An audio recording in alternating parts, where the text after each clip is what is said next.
écho.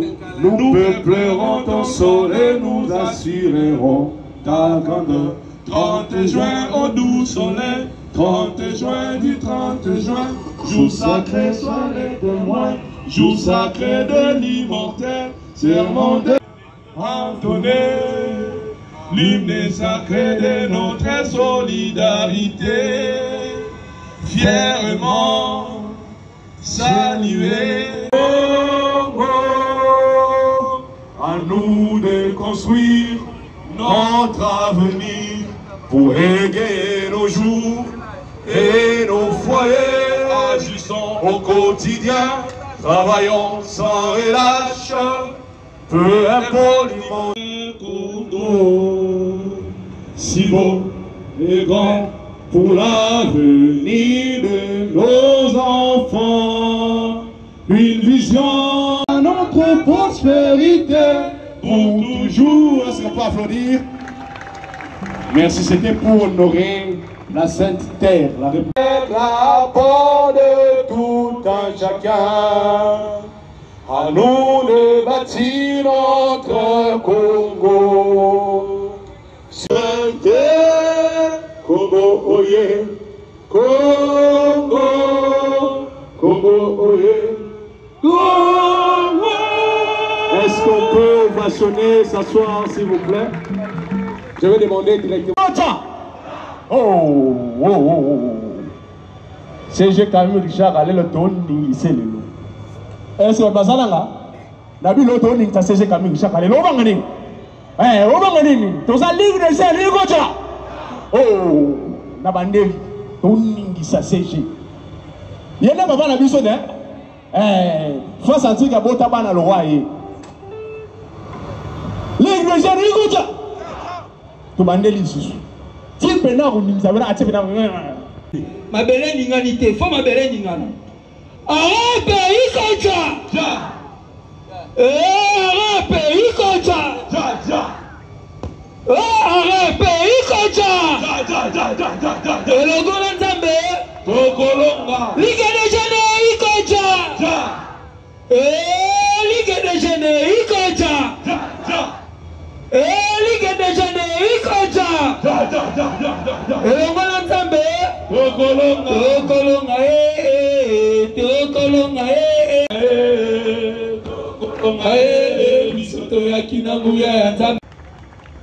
Pendant ce temps, nous allons inviter le secrétaire exécutif national en charge de l'implantation et la mobilisation, les camarades Dejoie Botejoie, et pendant qu'il avance sous vos émotions. Secrétaire général et camarade Maître Richard Kalele, et félicitations à la Ligue des Jeunes. Maboko pour la Ligue des Jeunes. Là, devant vous, je vais prendre la parole, pas étant que secrétaire national, d'abord à l'esprit de la Ligue des Jeunes. Pour honorer la Ligue des Jeunes, voilà que je vais mettre les bérets de la Ligue des Jeunes. Maboko Makasi, Bonaboko Laka Dejoie. Voilà. Et ici, nous sommes à Kinshasa. Politique à Kinshasa, et ça, la bandenge nango. Politique à Kinshasa, et ça, la province T. Bamista, boye, beaucoup de bisous na corpo yo. Oyo toseli merci mingi na initiateur, parce que andima qui projette là qui est l'élargissement du parti.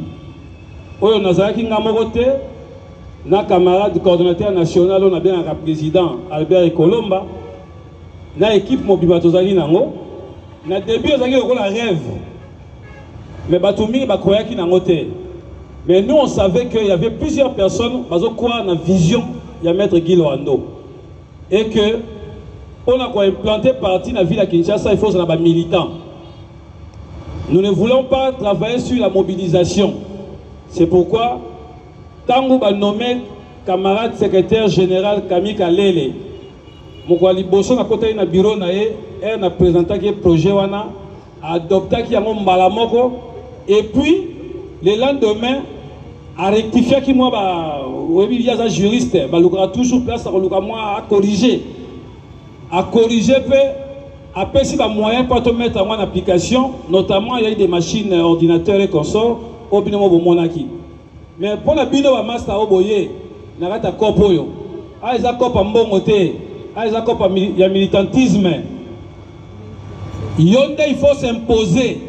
Baye ba ke yozo nakata kopo yo. Muto yeko tika muto wa.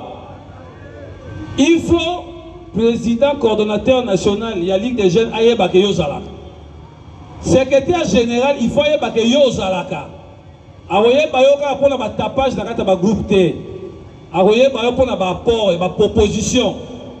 Bureau na biso za ko fungwama, o nyoso to eza na ba proposition. O ko mema biso likolo, to ko yamango toujours. Camarade secrétaire général, ça c'est juste un début. Aujourd'hui, vous avez 1680 personnes devant vous qui représentent 24 communes.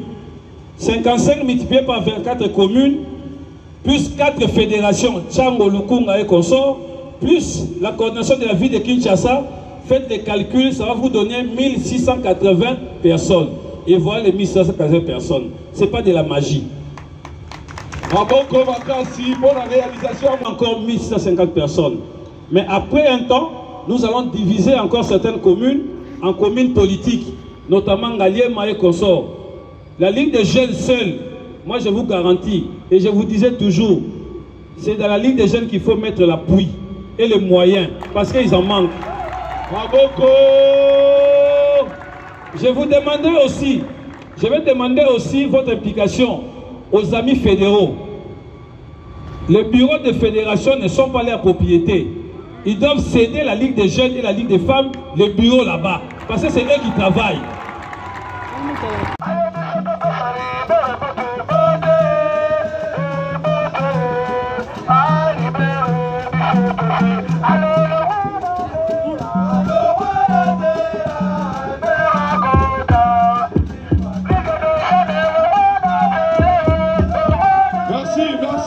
Roger, merci Roger. Avant de prendre mon salamama, Arepe mama, salamu salamama, arepe mama, salamu salamama,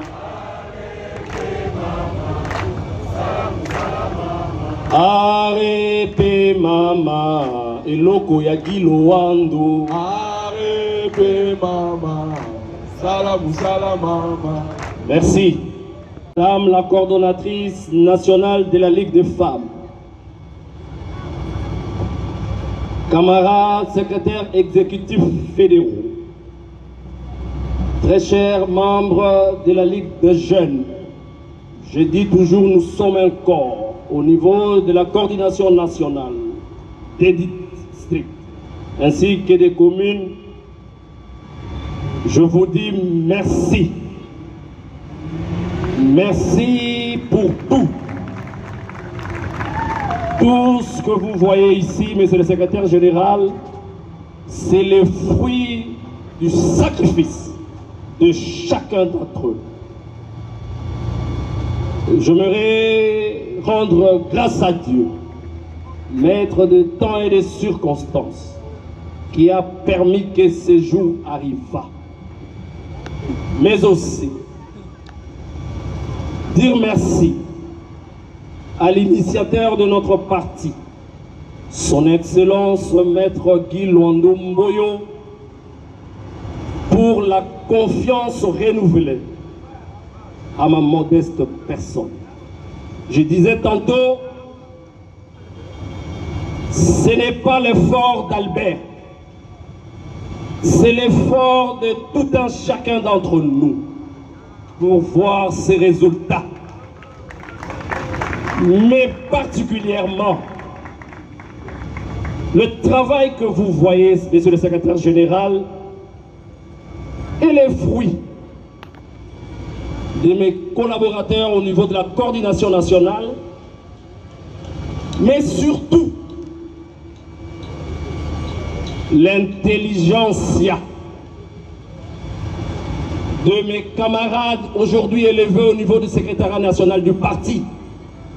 Je cite camarade John Bote Joa Elongama, camarade Junior Mouila, tout ce monde-là ont participé à l'édification de ce dont on voit aujourd'hui.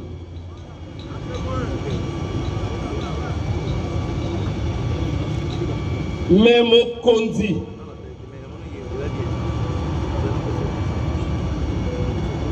ville de Kinshasa, ville, il y a plus de 15 millions d'habitants. Nayoki, secrétaire national lobby, l'année au salut la statistique, 1680. Je dis c'est une goutte d'eau dans l'eau. Une ville qui compte 15 millions d'habitants, où on peut avoir à peu près 8 000 et quelques jeunes, 60%. Le parti, au travers de la Ligue des jeunes, au jour d'aujourd'hui que nous voulons installer, à peu près 1680 gouttes d'eau dans l'eau. Mais je dis, ce que nous faisons aujourd'hui, c'est une semence. Nous avons semé pour que Ebotambouma. Pour Ebotambouma, camarade secrétaire général, ils ont ça l'appel na 3 choses. On a 5 ans. Nous sommes membres du comité exécutif national et à parti pour me observer. Au Moutousoki à Boakimbouma, il faut y avoir des petits fracas. Les ballons dans le poteau. Il faut salité, il faut l'ongola.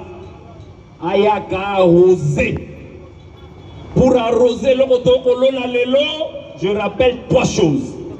Première chose sur le plan organisationnel. Le responsable de la fédération, que ce soit l'interfédéral, va gérer parti. Parti est en 3 composantes. Fédération, Ligue des jeunes, Ligue des femmes. Ce qui est interfédéral à Télémi ou exécutif, secrétaire exécutif à Télémi, il faut 3 composantes Wane Lingae. Ce qui 3 composantes Wane Lingi Bangote, Moussale Kozala cité dans la fédération Nabiso. Sur le plan organisationnel, j'insiste, on s'est levé. Il y a un membre du comité exécutif national à partir pour que 3 composantes soient fonctionner. Le lot, c'est la Ligue des jeunes, Nicolas Koya, c'est la Ligue des femmes, c'est la fédération. De la même manière, il y a un coordonnateur, il y a la Ligue des jeunes au niveau district, la commune, la fédération, la même chose. Ligue des femmes, la même chose. C'est cela, REP. Nous voulons de ça dans chaque fédération d'Abisso, y compris l'interfédéral. L'interfédéral et nos fédéraux, leurs collaborateurs, c'est les gens de la Ligue des jeunes dont vous voyez. Interfédéral sera Télémi, il ne peut pas travailler qu'avec 4 personnes. Il doit avoir au moins 12 personnes. 4 à la fédération, si elle veut. 4 à la Ligue des jeunes, un coordonnateur bien entendu, mais la Ligue de femmes. C'est cela sa force. C'est cela la force aussi de nos fédérations, de nos fédéraux qui sont ici. Un fédéral ne peut pas être dans une activité sans se faire accompagner ni de la Ligue de femmes ni de la Ligue de jeunes. S'il ne fait pas tout ce que nous ferons ici, ça sera voué à l'échec. Deuxième chose, mes camarades secrétaires généraux, c'est sur le plan de la formation. Formation. Boni Boni Bakadro Bakoyana parti. Quelle est la recette d'AREP? Il y a un réformer l'école du parti. La Ligue des jeunes. Vous ne faites pas encore la politique. Vous êtes dans l'école de la politique. Parce que vous êtes dans un parti politique. Mais ils doivent avoir les ABCD de notre parti. Parce qu'ils sont cadres. Ils doivent connaître quelle est la pensée réelle d'AREP pour notre pays. Et c'est là, au travers des formations. Voilà pour moi l'occasion d'inviter nos secrétaires nationaux du parti. Les gens qu'on va nommer ici, chacun certainement aura une filière que vous vous occupez. Autour de vous, donnez-leur des conseils. La pensée, la quintessence du parti sur le domaine dont vous gérez. À ce moment-là, les jeunes seront pris en charge. Ils verront que sur le plan de formation, ils sont pris en charge. Sinon, ce seront des jeunes qui viendront pour acclamer. Ici, nous installons des cadres. Ils doivent comprendre la vision d'AREP pour le Congo nouveau. Ce n'est pas les statuts. La vision d'AREP, ce n'est pas connaître le colibrisme. C'est au-delà de ça. Voilà pourquoi j'invite le camarade secrétaire général à repenser l'école du parti et obtenir le soutien de nos secrétaires exécutifs nationaux pour documenter notre projet de société. C'est là où les jeunes vont acquérir la compétence et la compréhension de ce que Guy Luando veut. Sinon, ce que nous venons de s'aimer, ils vont se lasser et ça va s'effriter. Troisième chose et dernière chose, monsieur le secrétaire général, c'est l'accompagnement. Ceux qui travaillent doivent mériter. Ces jeunes que vous voyez, la plupart d'entre eux, dans mon akabango, n'a pas activité tout ça dans la partie. Bango moko, on m'a baloué ba 207 na bango. Moi, nazaka na larmes aux yeux. Bango moko bauti Maluku, bauti Kinseso, bauti Ngaliema, baloué bus. N'a pas maigre moyen na bango. Pour l'amour du parti, ils viennent pour participer dans nos réunions. Et ils rentrent sans me demander un franc. Donc, ils ne viennent pas pour l'argent. Ils viennent pour les opportunités. Et connaissant votre amour légendaire, monsieur le secrétaire général, pensez-y. Quand il y a une opportunité, les jeunes qui mouillent leur maillot pour l'intérêt de notre parti, donnent-leur l'occasion parce qu'ils viennent à arrêt pour ça. Pour ceux qui ont un problème d'emploi, avoir cette occasion. Pour ceux qui ont déjà des emplois, avoir la promotion. Et d'autres, pour ceux qui viennent pour les actions politiques, avoir l'opportunité.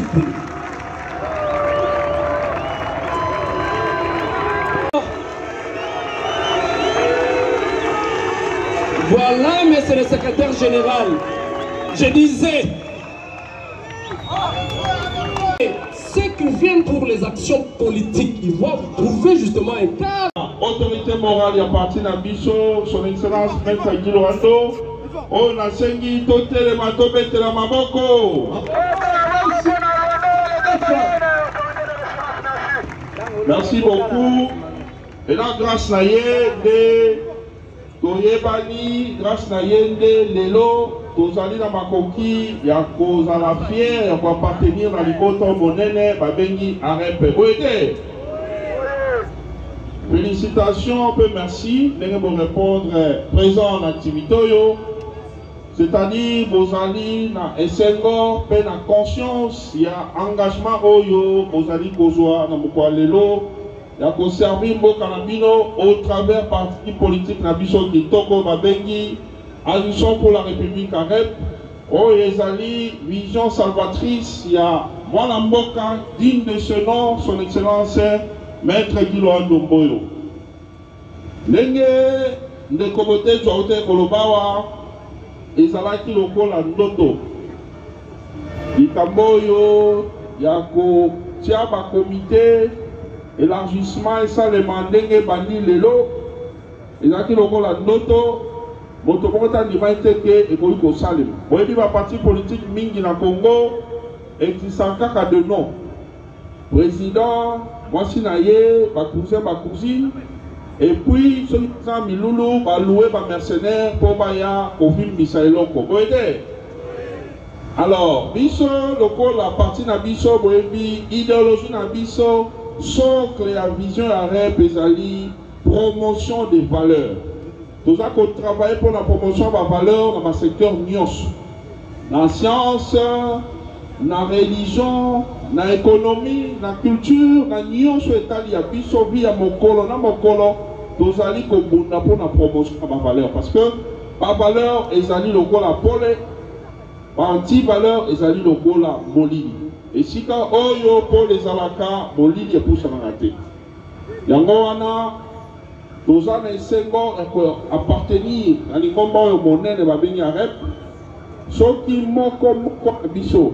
ndenge bozozwa ngolu lelo ya kozala nommé pe installé comme étant animateur ya parti na biso na niveau Ligue des jeunes na ville province ya Kinshasa soki moko na moko misali cadre même au cadre ya parti mokolo ata moko te ndenge ndeko bote tsote kolobawa ako conditionner boye na ye to kosali likambo songolo pakala na parti par des billets de banque et comme ça des partis et à Cameroun. Abetela rabino tango nyonso likambo ya trilogie vitale oyo ezali réalité mondiale au jour d'aujourd'hui. Natango ya kala ezalaki okozaka na mosala na yo kendaka losambo ozongi opai na ndako kimia moto azala na équilibre na mokili il faut azala na appartenance sur les trois familles politiques. On a toujours famille biologique oyo osenata betobota makuno se retrouver aux ali membre ya famille wana na kati ya libota lukaki na moto nyonso to sawa za likolo na yo bao bozandenge moko bo vivre na kimia bao ba na se respecter pe bango parce que bana ba être humain pose la malam na kati ya libota famille ami balé et parmi ya religion to ba famille ya religion parce que ba religion est belé bato bazane yambana po ba catholique bazali ba kimbangiste ainsi de suite. Alors soko za famille na yo biso en tant que ba légaliste na rep to ponera moto engomate parce qu'on se dit Jean bazali moko Dieu créateur moto na moto le lenga ya melie pe bandazo vivre soka bele meilleur na somo na cadeau ça et c'est que Nzambe wana bazali ne boye to encourageaka bato ozala pe na famille ya religion po ete oyo nyonso ezokomela yo na kibomoto lelo mpo banome yo c'est-à-dire obondelaki malamu spirituel ekomande mokili nde makambo ezosalema na kati ya mokili. Famille ya misato ezali famille politique eza très important indispensable ya kozala na famille politique. Et n'est pas n'importe quelle famille politique. Famille politique, oyo, et si par exemple, baza comprenez ma valeur, comme c'est le cas. Awa, biso to pronanka ba valeur, ou tout pe moi, toke aka ba valeur. L'engeni to sala poete, ba corruption, ba détournement, ma père yo salema, ou tout moi, inakati ya boka na ba niveau, songolo pakala, eko aussi là, po to vanda na kimia. Grâce à la politique, soki ozali na chômage na parti kitoko lokola biso a rep totala kaka ba poste ya l'état te biso tozo encourager prêt entrepreneuriat na niveau privé parmi biso awa ba opérateur économique bazali ebele ba entrepreneur bazali ebele oyo ba koki ko embaucher baninga c'est le cas avec moko ya bandeko na biso. Ils ont aussi qu'à l'attendre à Congo na été, mais bon, yebi na ebisa rabino souvent surtout dans la réunion, a outil qu'on créé entreprise moko a disponibilisé 500 postes pour na barre bien. Même ça rabino côté, peut-être sur ma boko hein. Place Azali a joie une fois de plus ba remerciement et reconnaissance ya parti. Boromituna mais ndenge nini baninga bazui na la zui tété, ils en cours société outil fungwama. Et la société textile et kozala implanté na malumbu bao nyonso ba pesa ba CV na bango na bao ba pesa ki na lute boyeba kozala mbili ya ba kontina bino ba cordon na bino ba fédéraux na bino po boyeba lolenge nini boko ba mosala na société wa. Donc à part ba poste ya l'état ba opportunité o tokozwa na nzela ya misala l'état biso to encourage l'entrepreneuriat pour que tout ça il entre biso tant ba repien ba sungana osala mabete na mosala moninga parce que ebi que azuingai pour na salisa ye je dois faire attention na ba acte yo na za composer les bo toujours que de moke liboso soki ya privé okozwa c'est que l'état peut tant d'opportunités parce que li lokola tozala makanisi ya bien bona osali samboka na sima ya mokonzi ekolo tata ekolo Félix Antoine Tshisekedi Tshilombo na sengi bino bobetela maboko mukwa tombolo tobetela mokonzi sa mosala mpe azotalisa biso boniboni tokoki kotambola mpo tozala utile mpona bacongolaise mpe bacongolais. Nde boye soki moko na biso aza na mosala bandeko na ye arrête bazali akoki kohésite te kopesa bango misala.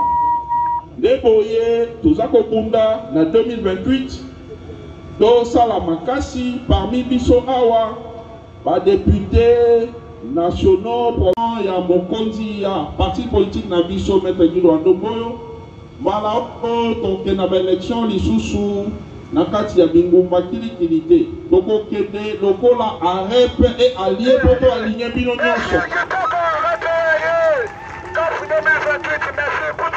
Donc c'est le moment ya konourrir baambition.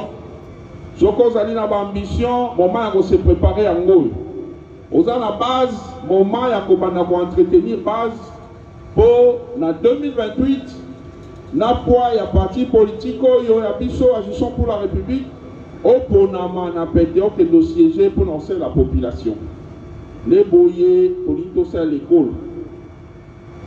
Lelo on va vous nommer vous allez 1680 membres oyo vous a nommé Lelo. La série va continuer, c'est que le commandant Albert a dit effectivement Isaïe Solo. Kinshasa, Ezali n'a plus de 120 millions d'âmes. Non, 12 millions. 12 millions d'âmes. Donc on quitte Vanda, Kaka, se contenter dans 1680 au Bozali. Bino Banana Mosala. Donc on t'a la Bino Negeni pour élargir les sous-sous. Tolingi, le pango à mon côté, ça n'a rien, ne peut pas arrêter. Vous dites bien que c'est possible, hein? C'est ça possible, hein? Voilà. Yamwana, Naza Kosenga, Cordo Albert, à Poussana, à ça la lecture.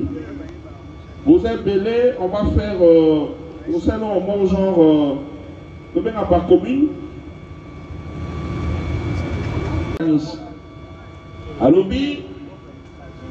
Constitution mobeko li kondi wa biso yo o esali saka mboka etambola ezali na kokso mingi na kati na yango ba disposition ebele ezali awa ezoposer problème. L'autorité, la plus haute autorité du pays azali kobongisa po ete ba congolais na ba congolais bauti na ba discipline ebele la catégorie sociale et modèle na modèle, pas vendre basangana pour réfléchir sur mon bécoli côté. N'engeni toko sala pour na obongo na makambo na au profit ya ba congolaise na ba congolais. Ce n'est pas ici l'occasion pour nous ya to banda déjà biso ko bandota l'article boisson le pakala non. Tozali na monopole ya ko ebanyo sauter, tozali ba légaliste. De éviter au Kontambo Katanga Rotia, commission en place, arrête de pas comprendre pas, pour faire observer tout le monde qui fait changer.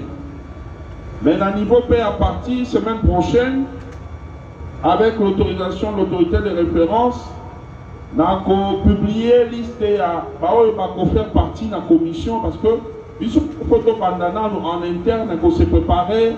L'élément oyo togo utiliser pour la contribution na biso na mosala wana important pour l'école. Bako sabinote bandeko ngande bovandi wana parce que j'imagine peut-être que parmi biso ba mosusu na ba comprendre te likambango.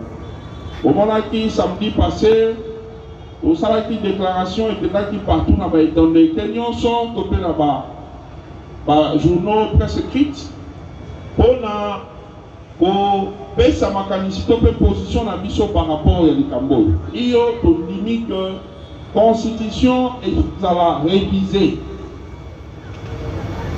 quand on est mingi basayo ko sa biso que constitution soki va changer en gros c'est-à-dire par raison kili basayo pesa ba ko sa biso te bandeko et donc nyonso moto sali na contexte songolo pakala plus Nicoleson Kende, moins par raison oyo basalelaki mokanda wana ekoza sous na valeur.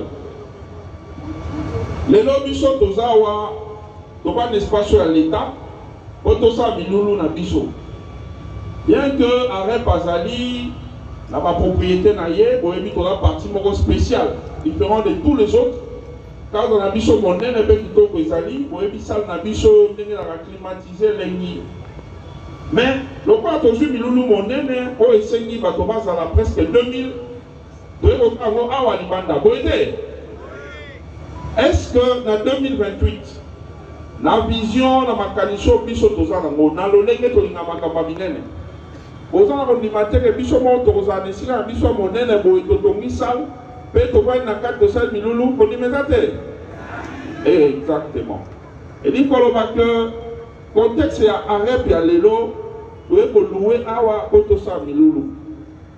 Lobby, tant qu'on pas comme on a élu na belé, la ministre naïe, arrête pas au monde que non, je ne peux plus traîner comme ça dehors. Soit il faut traîner dehors, il faut traîner par la biso. Donc on se matin dans Kisenso, donc on se matin dans Maluku, mais essentiel tout ça par la biso. C'est-à-dire le contexte c'est un moment où on a dit mon à l'éloté. Constitution, mon bec colline conduit au moment et ça na contexte c'est particulier. Oyo et Sengaki à disposition de ceux en Katiawa et Sala. On les ont permettre de Mboka et Tambola Ngebene au Senga Yaba Congolais. Baka et Zébélé, donc il n'y a pas de détails dans mon thème, mais si on a un exemple, mis par les Bissabou. Est-ce que, et ça a bien au plaisir d'élection par exemple, Toké, Kaka, Toké tour mi balé, il y a des bossés salemi, bah on va la tête mi balé, parce que bah on ça deuxième tour. Et ça malade de la mabé. Démocratie à manat. Mais avec comme un tour, mon corps, ce qui faut qu'il et si des sili, on campé sous douane. Et ça idée. Quand on va dans la déco, on y va commission, mon côté école la retient. Donc on échanger sur les Babylon, on va voir là, aspect à Congo. Les lots baka essaient belé, même si on est au Banda, j'imagine que mi bazar na ba nationalité mon suspect à l'Ibanda. Na ba raison mon coco et na moment songolo, les parents à se retrouver à comme la nationalité moussous. Est-ce que ce qu'on a dit Moulouba et le Molière tu nous vas l'en mais quand il rentre ici, Balbino, on a sous la droite, bien qu'on a congolais. Alors que na ba mboka ebele Batou Bazali, à cause de la nationalité alipanda, mais il continue à être américain, il continue à être british, ainsi de suite. Baka et Zébélé, au compte à la compétence à Mosido de Lelo, parce que contexte à Lelo, ils allaient, Makambo, il y a installation. Bref, il nous a nommé Lelo, nous avons ambassadeur à parti. Nous allons organiser dans le cadre de l'école du parti, les coordonnateurs nationaux Nabino Assengi. L'enseignant a divisé deux possibilités, soit à Luka, espace Moko à Monen et en Kinshasa. D'ici 2 semaines, d'organiser une formation idéologique pour la Bino. Bonjour, ABCD à parti. Parce que Tolini va mercenaire, Tolini va Toyo, va jouer engagement, peut va se mettre dans mon sala, mais basant la connaissance, dans l'orientation claire de l'État. Donc, on va bien. Soit au Luki, au côté d'un jardin botanique, ça loin est un peu monnaie, je pense, ça peut prendre jusqu'à 2000 personnes. Ce qui est aux impossibles. Projet, organisation et événements, évaluation et suivi des activités. David Makelela, chargé de communication et médias, porte-parole de la Ligue des Jeunes. Bienvenue Chako, Pichu Somi, Grâce Chibangu Moulouemba. Sont nommés responsables des organes de presse de la Ligue des Jeunes en regard de leur nom, les camarades suivants. Vanel Ngeimfangila, Etienne Bilolo, Munyongo Bakassa Zoé, Mugisho Alexis, sont abrogées toutes les dispositions antérieures contraires à la présente décision. Nous passons au niveau des districts.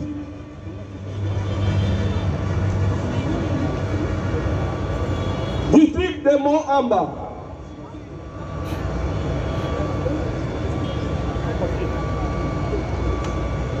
est nommé coordonnateur fédéral de la Ligue des jeunes Moamba, les camarades Lokwa Botamba Pablo. On peut applaudir s'il vous plaît. On applaudit très fort pour le camarade Pablo. Il peut se mettre là, le camarade Romain, citer les autres, mais attendez pour que on va vous remettre. Avec lui, il y aura une cérémonie officielle de remise des...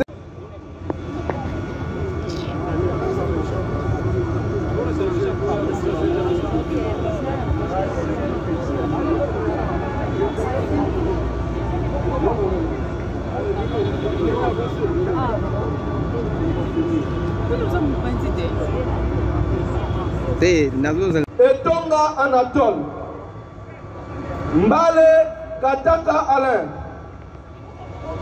Elumba Fabrice,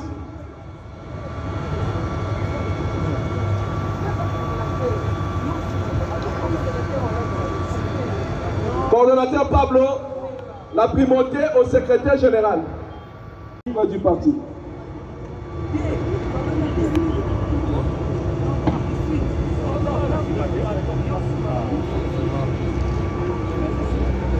Sont nommés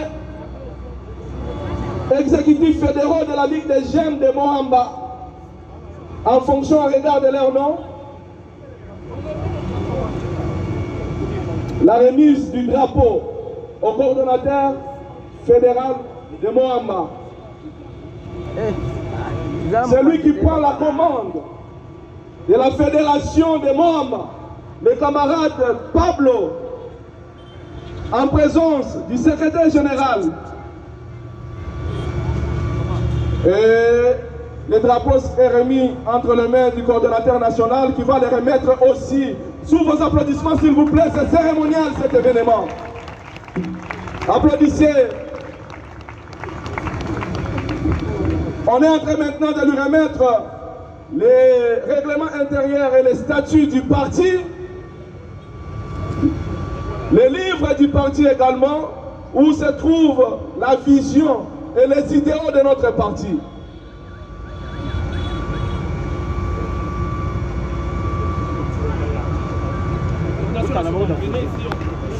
L'abbé Wama Ursule, Benjamin Boudingongo, Mamba Cédric, Mpata Mouchetia Dieudonné, Arnold Kimvanga, Paola Mbilia, René Gonzo Yannick, Win Mwenyemali Moussa,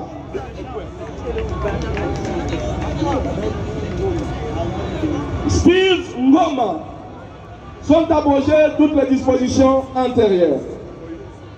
La fédération des Funa se prépare. La fédération des Funa se prépare. Vous allez faire la photo avec le chef, on va vous faire suivre les notifications.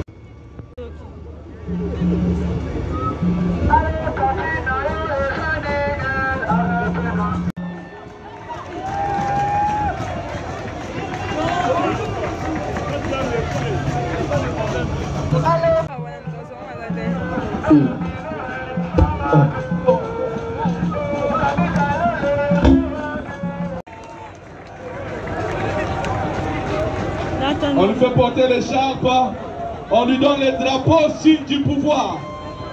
Est-ce qu'on peut continuer d'applaudir? J'ai l'impression que ce n'est pas Tchangou là-bas.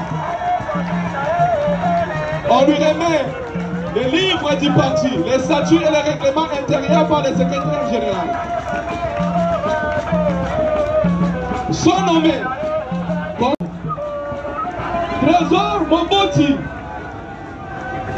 Jean-Pamou, c'est que Bolangi Mati, Guillaume Dorothée, Chilanda Mukendi Esther, Koudinda Konki Don José, Massamba Mardoché, Mouya Wamouya Junior, Chako Malao Augustin.